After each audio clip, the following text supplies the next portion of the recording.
అండి. మొదటి సమూయేలు 7 మరి 7వ అధ్యాయం చదివినట్లయితే ఇశ్రాయేలు మీద ఫిలిష్తీయులు యుద్ధం చేస్తున్నప్పుడు మరి ఇశ్రాయేలీలకు మరి జరుగుతున్న మరి పరిస్థితిని బట్టి సమూయేలు గారు ఈ ప్రజలకు చెప్తున్నాడు.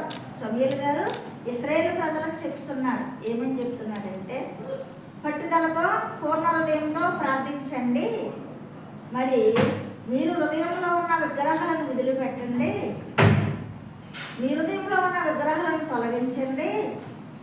మందసము మీతో ఉండగాని ఆ విజయము మీకు కలగటం లేదు కాబట్టి, మీ హృదయంలో ఉన్నటువంటి అన్య దేవతలు ఉన్నాయి కాబట్టి, హృదయంలో దేవునికి దూరముగా ఉన్నాయి కాబట్టి, మీరు బైబిల్లో ఉన్నటువంటి వాక్యాన్ని మీ హృదయంలో పెట్టుకోండి.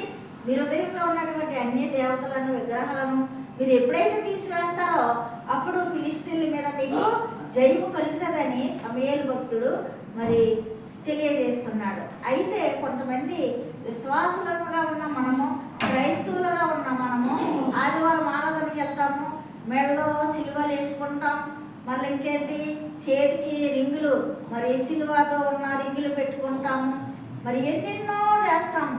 అయితే మనము అసలైన సిలువ మన హృదయంలో లేదు, అసలైన దేవుడు మన హృదయంలో లేడు కాబట్టి, హృదయంలో దేవుడు లేడు కాబట్టి మనం ఎక్కడికి వెళ్ళినా యుద్ధంలో నెగ్గడం లేదు, అపజయమే వస్తుంది ఇశ్రాయేలుకి. కాబట్టి నీ హృదయంలో ఉన్నటువంటి లోకము వ్యసనాలు, లోక అలవాట్లు, విగ్రహారాధన మరి తీసివేస్తే నీ ప్రార్థన దేవుడు ఆలకించి నీపై విజయం ఇస్తాడు. ఈ వాక్యం దేవుడు దీవించుగాక. సబ్స్క్రైబ్ చేయండి, లైక్ కొట్టండి.